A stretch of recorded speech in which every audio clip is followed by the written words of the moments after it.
After 1625, controversies, rebellions, repressions mounted and the state came to the verge of falling apart. ከ1625 በኋላ ደግሞ የተለያዩ ጭቅጭቆች፣ የተለያዩ ረብሻዎች፣ አመጾች፣ የተለያዩ ይሄ አሁን ያለውን ጀስቲት ሚሽነሪዎች ይዘውት የመጡትን ካቶሊሲዝም የሚቃወሙ ድምጾች ከየቦታው ራይዝ ያደረጉ እየመነጩ ተነሱ ማለት ነው እና እንዳለ ስቴቷ ተናውጦ የመውደቅ አፋፍ ላይ ደረሰ ማለት ነው እና in a battle in June 1632 large number of peasants lost their lives in one day ማለት ነው በአንድ ቀን ውስጥ በጣም ብዙ እንትኖች ብዙ ገበሬዎች ህይወታቸውን ያጡበት ባትል ሳይቀር ተካሂዶ ነበር ማለት ነው finally the emperor abdicated the throne in favor of Fasilides ማለት ነው ስለዚህ ሱሴኒዮስ ይሄንን ያየው ሱሴኒዮስ ሀገሪቱ በጣም ከፍተኛ በሆነ መልኩ መናወጣን ያየው ፋሲለደስ እንትና ሱሴኒዮስ ለልጁ ለፋሲለደስ ዙፋኑን ለቀቀለትና ሰጠው ማለት ነው ስለዚህ የፋሲለደስ በኋላ ምን አደረገ who countered the Catholic transformation እና ካቶሊክ ትራንስፎርሜሽኖችን ካውንተር አደረገ ቀለበሰ ማለት ነው የነሱን እንትን ቀጥታ በተቃራኒው እንዲሆን አደረገ ማለት ነው Fasilides restored the position of Orthodox Church as a state religion, expelled the Jesuits and punished local converts including Susenyos' uncle and the most fervent supporter of Catholicism ስዕለ ክርስቶስ እና ፋሲለደስ የመጀመሪያ ኦርቶዶክስ ክርስቲያኒቲ በኢትዮጵያ የነበረባትን አቋሟን አስመለሰና የስቴቱም ሪሊጅን ኦርቶዶክስ እንዲሆን አደረገ እና የተለያዩ ጀስዩቶች ይዘው የመጡትን ጀስዩቶችን አባረረ ከሀገሪቱ እና የተለያዩ ሎካል ኮንቨርቶችን እምነታቸውን ቀይረው የነበሩ ሎካል እምነታቸውን የቀየሩ ሰዎችን ቀጣ እና እንዲሁም ይሄ በጣም ኢቭን የሱሴኒዮስ አንክል የነበረውን እና የእሱን ሰው የሳይቀር ቀጥቶት ነበረ እና ስዕለ ክርስቶስ ምንለው በጣም በከፍተኛ ሁኔታ የካቶሊሲዝም ሰፖርተር የነበረውን ስዕለ ክርስቶስንም ሳይቀር ሁሉንም ቀጥቶ በአገሪቱ በአንጻሩ ሰላም ጀስት መፍጠር ችሎ ነበር ማለት ነው በሰዓቱ by fearing another religious conflict Emperor Fasilides introduced a new policy called closed door policy ስለዚህ እንግዲህ ቅድም ሱሴኒዮስ እንትኑን ለማጠናከር የኦሮሞ ፖፑሌሽን ሙቭመንትን እና እንዲሁም ስቴትን ምናምን ለማጠናከር ብሎ ነበር አይደለ መጀመሪያ ከእንትኖች ጋር ሪሌሽንሺፕ የፈጠረው ከሮማን ካቶሊክ ቸርቾች ጋር በኋላ ላይ ጉዳዩ ወደ ራሱ መፍረስ አቃረበው እንጂ ማለት ነው ስለዚህ ይሄንን በመፍራት ስቴት ከዚህ በኋላ ሌላ የሃይማኖታዊ ጭቅጭቆች የሃይማኖታዊ ግጭቶች ይነሱብኛል ብሎ በመፍራት ኢምፔሪያል ፋሲለደስ ምን አደረገ አዲስ ፖሊሲ ኢንትሮዲዩስ አደረገ ያን ፖሊሲ ምን ይባላል closed door policy ይባላል which isolated the state from all European for about a century and a half ስለዚህ ሀገሪቱን ከዩሮፓውያኑ አግልሎ በጣም አግልሏት እና ከዩሮፓውያኑ ጋር ያላትን ግንኙነት የቆረጠ ሪሌሽንሺፕ እና እሷንም ለረጅም ጊዜ አግልሏት የነበረ ለሴንቸሪ እና half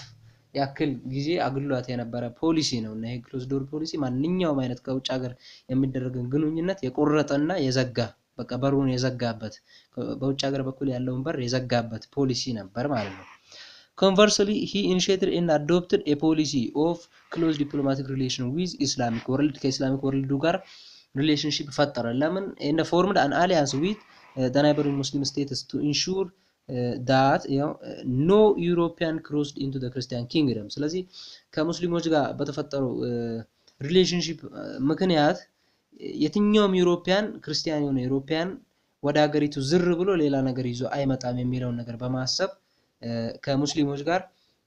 ግንኙነት ፈጠረ ማለት ነው ፋሲለደስ as a result in 1647 he concluded an agreement with the Ottoman Pasha Atsuakin and Mutsuwa to the effect that the latter should block any European from entering into his territory ማለት ነው ስለዚህ ከሙስሊሞች ጋር ከኦቶማን ፓሻ ጋር ሱቂያና ምጽዋ ላይ የተለያዩ አግሪመንቶችን ፈጠረ የተለያዩ የጋራ የሆኑ ስምምነቶችን ፈጠረና ይሄ በኋላ ምን አደረገ የትኛውም ዩሮፕ ወደ ሀገሪቱ ዝር እንዳይል ወይ ሀገሪቱን ክሮስ አድርጎ እንዳያልፍ በውጤት መልኩ ይሄንን አመጣ ማለት ነው እና by doing so ፋሲለደስ was able to restore peace and order ስለዚህ ይህንንም በማድረጉ በሀገሪቱ ላይ አንጻራዊ የሆነ በጣም ከፍተኛ ሰላም ሰፍኖ ነበር ማለት ነው በሀገሪቱ ኢትዮጵያስ ዲፕሎማቲክ ብሬክ from Europe remain effective until the beginning of the 19th century with the exception of secret visit by French doctor Charles Jacques Poncet and Scottish traveler James Bruce in 1700 and 1769 respectively እና ይህንን በማድረጉ ሁኔታ የትኛውም ኢሮፒያን ወደ ሀገሪቱ አልገባም ነበር እስከ 9ኛው ሴንቸሪ መጀመሪያ ድረስ የትኛውም ኢሮፒያን ወደ ሀገሪቱ ዝር ብሎ አያውቅም ነገር ግን በሚስጥር የገቡ ሁለት ኢሮፒያን አሉ ዶክተር ቻርልስ ከፍራንች የመጣው ዶክተር ቻርልስ ጃኮስ ፖንሰን እና ከስኮትላንድ የመጣው የትራቨለር ጄምስ ብሩሲ ነው ማለት ነው ስለዚህ እነዚህን መያዝ ያስፈልጋል ኤክሰፕሽን ስለሆኑ just መያዝ ያስፈልጋል yet the Jesuit intervention triggered a doctrinal division and controversy within Ethiopian Orthodox Church ስለዚህ ምንም እንኳን ጀስዩቶች ቢወጡም ነገር ግን እስካሁን ድረስ እነሱ ቢወጡ እንኳን ኢትዮጵያ ኦርቶዶክስ ቸርች ላይ ግን የነሱን አስተሳሰብ ላይክ ሰርጾ ስለነበረ ኢቭን ኮንትሮል የነሱ እንትን ጥሎ ነው ያለፈው ገብቷቸው ጭቅጭቆችን የተለያዩ አስተሳሰቦችን እንትን ሴፓሬት የሆነ ዲቪኒቲ እና ሂዩማን ቢንግነስን ሂዩማኒቲን ሰፓሬት የሚያደርገው አስተሳሰባቸውን ጥለው ነው የሄዱት እስካሁን ጠባሳው እንትን ሊል አልቻለም ሊጠፋ አልቻለም እስካሁን አለ ነበረ ማለት ነው ስለዚህ that was divided into disputant sects and reached its peak during ዘመነ መሳፍንት በዘመነ መሳፍንት ጊዜ ደግሞ ያስተሳሰብና የጭቅጭቅ በሁለቱ መካከል በሞኖፎሳይት እና በሁለቱ በሴፓሬሽኑ መካከል ያለው ጭቅጭቅ በዘመነ መሳፍንት ጊዜ ፒክ ደርሶ ነበር በጣም ጎልቶ ታይቶ ነበር ማለት ነው ተዋህዶ ቲችስ ሁለት ልደት ተዋህዶ two version ነው የሚያስተምረው ሁለት ልደት ኦፍ ክሪስት ኢየሱስ ክርስቶስ ሁለት ጊዜ ተወልዷል የሚል እምነት ነው ያላቸው መቼ ስንል እንዴት ስንል first eternity as a divine being the eternal birth የመጀመሪያው እንደ አምላክነቱ ዘላለማዊ የሆነ ውልደት ነው የመጀመሪያው የሚል ሲሆን ሁለተኛው ደግሞ born again from ሴኒት ሜሪ ማለት ነው በቅድስት ማርያም ማህፀን ሲወለድ ደግሞ ይሄ ሁለተኛው ልደት ነው የሚል አመለካከት ነው ያላቸው into the world as a perfect man and a perfect divinity united in one nature ማለት ነው so ተዋህዶ ዩናይትድ የሚባለው ይሄ ነው እና it was dominant in Tigray and Lasta ትግራይና ላስታ ላይ ያስተሳሰብ ጎልቶ ይታያል ዶሚናንት ነው ማለት እና ቅባት ወይም አንክሽን was also developed from ሁለት ልደት ዶክትሪን and accepted the eternal birth at first birth of the Christ የመጀመሪያው ልደት ሌላ ደግሞ አስተሳሰብ አለ ምን ሁለት ልደትን የሚደግፈው ነው ነገር ግን የትኛው ነው ምንድነው how ስንል ሚለያየው ነው ሁለት ልደት ምንድነው የመጀመሪያው ኢተርናል በርዙን የመጀመሪያውን as a divinity እንደ አንድ ይወስደዋል እንደ አንድ ልደት ይወስደዋል ሁለተኛው ደግሞ but claimed that the moment of his incarnation when he was born into the world እና holy ghost anointed him ማለት ነው በቅዱስ መንፈስ ሲቀባ በቅዱስ መንፈስ የተቀባበትን ሞመንት ይሄ ነው ሁለተኛው ልደት ብሎ በቅድስት ማርያም ሲወለድ ያለውን ውልደት አይቀበልም ማለት ነው ስለዚህ ይሄኛው ሌላ አስተሳሰብ ነው this sect was dominant in ጎጃም ይሄ አስተሳሰብ ደግሞ ይህ እምነት ጎጃም ላይ ዶሚናንት ነው እና ሌላኛው ደግሞ ሶስት ልደት አለ three births ምንለው ወይም የጸጋ ልጅ ወይም ሶንስሩ ግሬስ ምንለው ልደት ማለት ነው ይሄ አስተሳሰብ ደግሞ ምንድነው taught that the Christ was first born in eternity as a divine being ቅድም እንዳልነው ሁለተኛ ደግሞ was born again in womb of Saint Mary በቅድስት ማርያም ማህፀን ሲወለድ ይሄ እንደገና ሌላ ሁለተኛው ልደት ነው ሶስተኛ ደግሞ and anointed by holy ghost በቅዱስ መንፈስ ሲቀባም ደግሞ ይሄም ሌላኛው ሶስተኛው ልደት ነው የሚል እንደገና ይሄም አስተሳሰብ መጣ ማለት ነው እና this sect was dominant in Gondar and Shawa ስለዚህ በእነዚህ ሶስት አስተሳሰቦች እንደገና ሌላ ጭቅጭቅ ተነስቶ ነበር ማለት ነው ስለዚህ በጎንደርና በሸዋ ይሄ ዶሚናንት ነው ስለዚህ በእነዚህ መካከል በጣም ብዙ ጭቅጭቆች እንደተነሱ ሃይማኖታዊ መረዳት ያስፈልጋል ማለት ነው እሺ ሌላኛው ከተፈጠሩ ኢቨንቶች ውስጥ መካከል ፖፑሌሽን ሙቭመንት ነው እና ህዝብ ንቅናቄ የህዝብ ሙቭመንት ዋናው ትልቁ ከተፈጠሩ እንትኖች ኢቨንቶች መካከል አንዱ ነው። the movement of people from one place to another have played important role in shaping the history of Ethiopia and the whole እና አሁን ለምናየት ኢትዮጵያ ትልቅ የሆነ አሻራ የጣለ ነው ማለት ነው። እና as far back source tell population movements occurred in the horn due to various reasons ማለት ነው in varied scale and followed different directions እና ብዙ ምክንያቶች አሉት ብሎ ያስቀምጣል። people moved from place to place due to the pull and the push factor pull እና push factor አለ። pull factor ምንለው ምንድነው which can be summed up as a natural pull factor ምንለው natural የሆነ ፋክተር ሲሆን ነው pull factor push factor ምንለው ደግሞ social factor ወይም man made factor ማለት እንችላለን ሲሆን ይሄንን just generally natural እና social factor ብለን መውሰድ እንችላለን። በእነዚህ ምክንያቶች ማለት ነው ፖፑሌሽን ንቅናቄው ሊደረግ ይችላል እና specifically people move out from their habitat in search of resource and a better living environment in general ማለት ነው። ይሄ pull factor ነው። ሰዎች ከቦታቸው እንትን አሪፍ የሆነ ሊቪንግ ኢንቫይሮንመንት ያለበት ለመኖር ምቹ የሆነ ኢንቫይሮንመንት ያለበት ቦታ እና ሀብት አሪፍ እነሱም ከነበሩበት ቦታ የተሻለ ሪሶርስ ያለበት አካባቢ ሲያገኙ ያ ምን አደረጋቸው እነሱም ፑል አደረጋቸው። ይሄ ፑል ፋክተር ፑሽ ፋክተር ምንለው ደግሞ in Ethiopia and the whole the cause of the movement could be attributed to the region's long socio-political conditions involving military conflicts, drought and demographic factor ማለት ነው። ስለዚህ የሆነ ነገር ደግሞ የሆነ ሰው ደግሞ ከነበረበት መጀመሪያ ሰፍሮ ከነበረበት ቦታ ፑሽ ሊያደርገው የሚችለው ምንድነው አካባቢው ላይ ያለው አለመስማማት ወይም አካባቢው ላይ ያለው የሰላም የሆነ ነገር የዲሞግራፊክ ፋክተር ሊሆን ይችላል የስነ ህዝብ ግፊት ምንለው ማለት ነው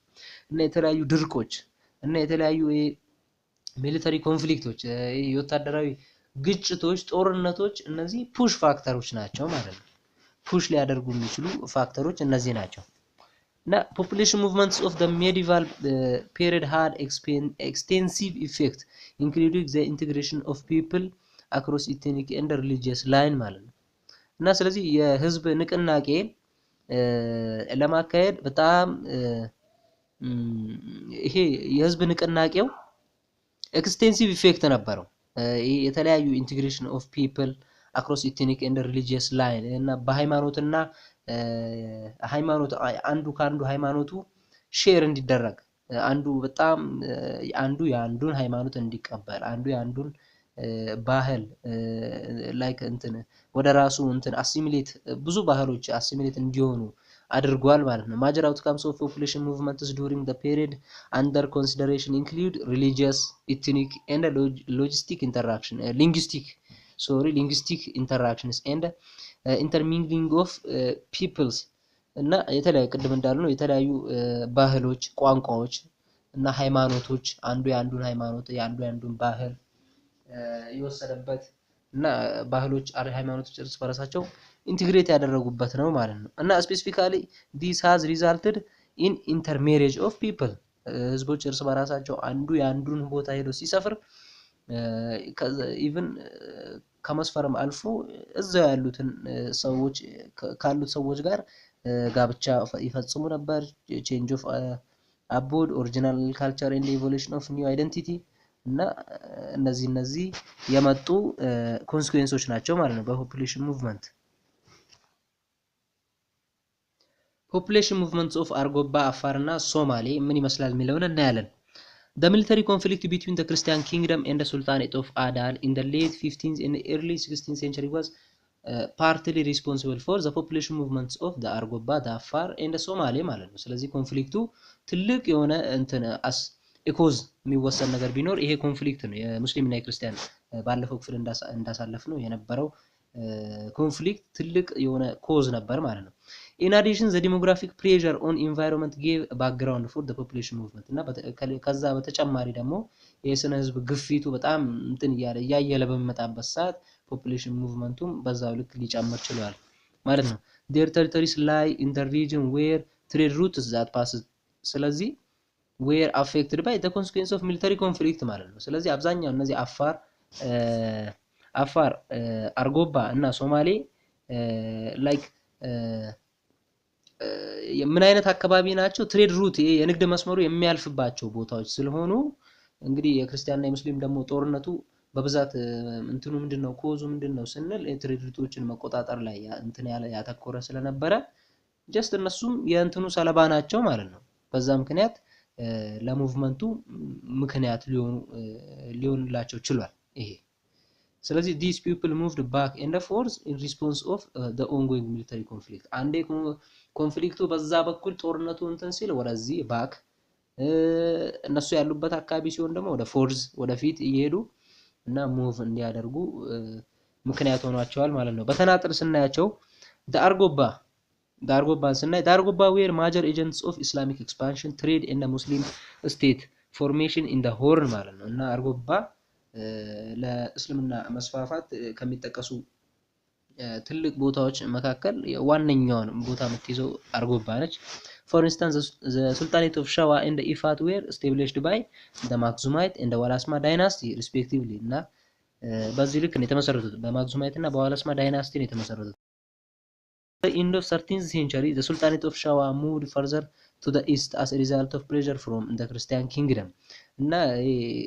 የሆነ የዋላስማ ፋሚሊ ባለፈው እንዳሳለፍ ነው ኢፋት ሲምፕል እንትን ነች ለክርስቲያን አይላንድ ኪንግደም ሲምፕል የሆነች ታርጌት ነች ብለው ፈርዘር ወደ ኢስት አልሄዱም እና በዛ ምክንያት ሱልጣኔት ኦፍ ኢፋት in which አርጎባ were dominant አርጎባ ዶሚናንት የነበረች ቦታ ነበረች ኢፋት ውስጥ ማለት ነው። ሱልጣኔት ኦፍ ኢፋት ውስጥ become the center of Muslim resistance ማለት ነው። ሙስሊሞች ክርስቲያኖችን ሬዚስት በሚያደርጉበት ወቅት ዋና እንትኗ ሚና ስትጫወት የነበረው ቦታ ብትኖር አርጎባ ነች ማለት ነው። on the eve of the war of Imam Ahmad al-Ghazi the አርጎባ joined the Afar and the Somali against the Christian kingdom እና ኢማም አህመድ እና በክርስቲያን ኪንግደም መካከል በሚካሄድ በነበረው ጦርነት ላይ አርጎባ ተሳትፋ ነበር። ላይክ ፖፑሌሽን ሙቭመንት ብቻ ከማካሄድም ብቻም ሳይሆን ጦርነቱም ላይም ጭምር ትልቅ የሆነ እንትን ነበራት ሮል ነበራት ማለት ነው። the area inhabited by the Argoba was also a target of the expanding Christian kingdom and was the major center of conflict ማለት ነው። ስለዚህ ቅድም እንዳልነው ትሬድ ሩት የተለያዩ የንግድ መስመሮች በዚሁ በአርጎባ ያልፉ ስለነበረ እንግዲህ የማጀር ሴንተር ኦፍ ኮንፍሊክትም ሊሆን ይችላል ማለት ነው። ዋና የግጭቱ ዋና ሴንተር ሆኖም ሰርቭ ሲያደርግ ነበረ። this was because the major caravan trade routes passed through Argoba territory እንዳልነው ነው። as a result the Christian Muslim rivalry and the conflicts thereof lead to the destructions of the sultanate and dispersion of the people ማለት ነው። እና እንዳልነው በጣም ዲስትራክሽን ፈጥሯል እና ህዝቡም ደግሞ ይህንን ተከትሎ ወደ ተለያዩ ቦታዎች ዲስፐርስ እንዲያደርግ ወደ ተለያዩ ቦታዎች እንዲሰራጭ ምክንያት ሆኗል ማለት ነው። the enduring effects of the conflict can be observed from the fragmented settlement patterns of the people ማለት ነው። እና ይሄንን መመልከት እንችላለን። ፍራግመንትድ የሆነ አሰፋፈር ነው ያላቸውን ፒፕሎች በማየት ጀስት እንትኑን ማየት እንችላለን። ኢፌክቱ ምን ያህል እንደነበረ መመልከት እንችላለን ማለት ነው። Okay, the Afar and before the